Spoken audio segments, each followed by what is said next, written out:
अगर आप चाहें तो अभी भी चेक कर सकते हैं।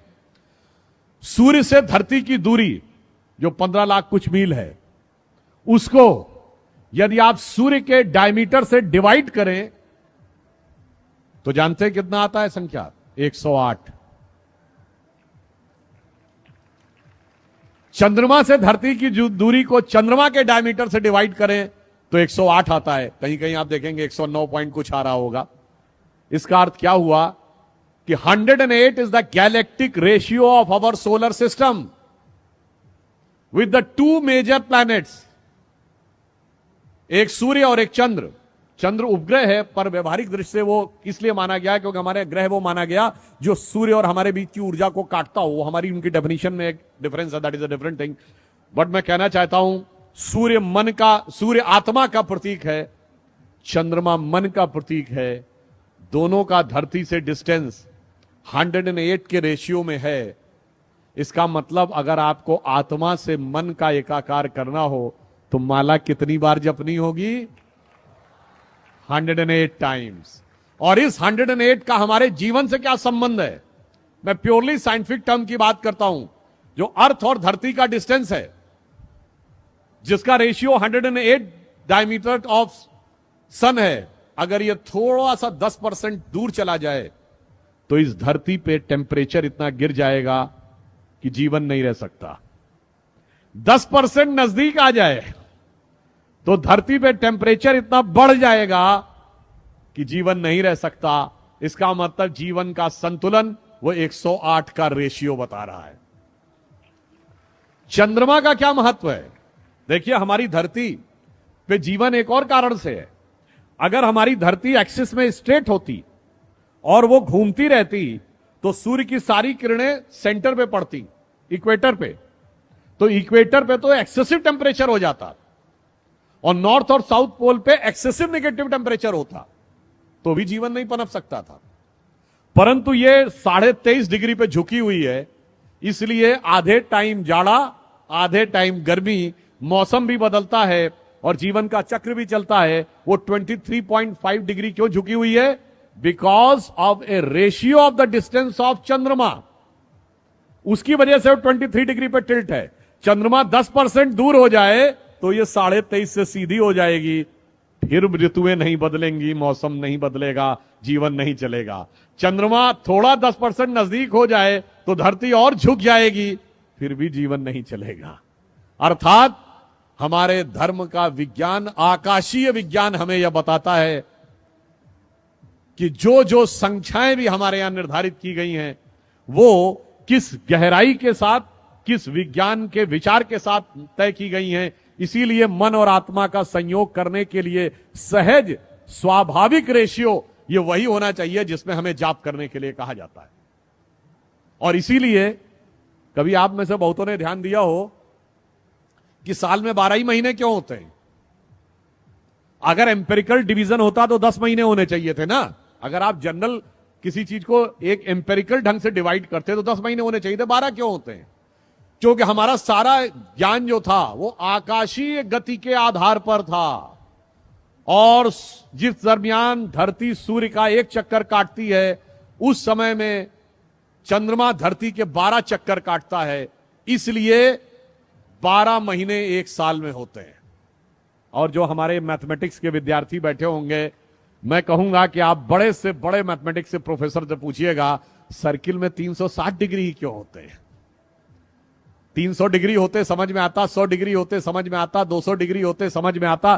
360 डिग्री इसलिए होते हैं कि आकाशीय सर्किल जो एक धरती लेती है सूर्य के चारों तरफ, और उस प्रोसेस में वो 360 time it rotates on its axis, there are 360 degrees in a circle. तो ये मैंने सिर्फ इसलिए आपको बताया कि हमारी हर सोच अंतर से लेके बाहर तक किस प्रकार जुड़ी हुई है कि भगवान कृष्ण के विराट रूप से लेके सूक्ष्म रूप तक। अगर आप ये बताइए कि आप जब ध्यान लगाते हैं अपनी आंखों के सामने तो क्या दिखाई पड़ता है? Black colour. इसीलिए भगवान कृष्ण काले हैं, कृष्ण वर्ण हैं। वो हमारे मन की आध्यात्मिक चेतना की प्रगति का प्रतीक हैं और जब आप ध्यान लगा के अंदर उतरते चले जाते हैं तो एक स्टेज के बाद आपको अद्भुत ज्ञान का प्रकाश अनुभव होने लगता है, जिसे हिंदी के प्रख्यात कवि बिहारी लाल जी ने एक पंक्ति में कहा है, या अनुरागी चित्त की गति समझे नहीं कोय, ज्यो ज्यो डूबे श्याम रंग त्यों त्यों उज्जवल होए। यानी जैसे जैसे आप भगवान कृष्ण की भक्ति में उतरते चले जाएंगे, उज्ज्वलता की अनुभूति आपको होती चली जाएगी। और इसीलिए हमारे देश में जीवन का उद्देश्य आत्मानुभूति है, यानी self realisation is most important part of the life then conquering the entire world. और इसीलिए भगवान कृष्ण का जीवन जानते हैं किसका प्रतिनिधित्व करता है? संपूर्ण वेदों के ज्ञान के सार का प्रतिनिधित्व करता है, जिसके लिए कृष्ण भक्ति के एक कवि ने लिखा है, जाहि अनादि अनंत अखंड अछेद अभेद सुवेद बतावे, शेष गणेश सुरेश दिनेश महेशो जाहि निरंतर ध्यावें। और पुनः कह रहा हूं, जाहि अनादि अनंत अखंड अछेद अभेद सुवेद बतावें, ताहि अहीर की छो हरियां छछिया बर छाछ पे नाच नचावें।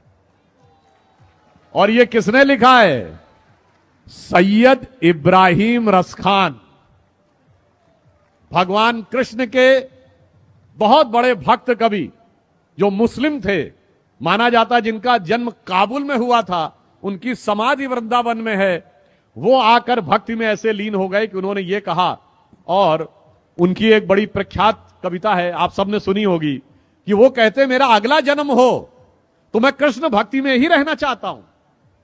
अगला जन्म मनुष्य के रूप में हो तो ग्वाल बालों के रूप में, अगर पशु के रूप में तो नंद बाबा की गायों के रूप में, पत्थर बनूं तो गोवर्धन पर्वत के ऊपर, और अगर पक्षी बनूं तो कदम्ब के उस वृक्ष पर, कालिंदी यमुना जी के तट पर, जिसके नीचे कभी भगवान बंसी बजाया करते थे। तो रसखान कहते हैं, मानुष हो तो वही रसखान बसों ब्रज गोकुल गांव के ग्वारन, और जो पशु हो तो कहा बस मेरो धरो चरो नित नंद की धेनु मझारन, और पाहन हो तो वही गिर को जो धरो कर छत्र पुरंदर धारन, और जो खग हो तो बसेरो करो कहूं कालिंदी कूल कदम्ब की डारन। आप सोचिए कितना बड़ा अंतर है। अभी मैंने पढ़ा था कि बहुत बड़े बड़े विदेश के लोग आपकी इस्कॉन की संस्था में आते हैं, भगवान कृष्ण की भक्ति में लीन होते हैं। मैंने रॉबर्ट ओपेनहाइमर से लेके कईयों के उदाहरण दिए। महत्वपूर्ण बात क्या है? आपको दुनिया में कोई दूसरा उदाहरण नहीं मिलेगा जहां उस धर्म संस्कृति को न मानने वाले व्यक्ति ने उस भगवान के प्रति इतनी श्रद्धा व्यक्त की हो।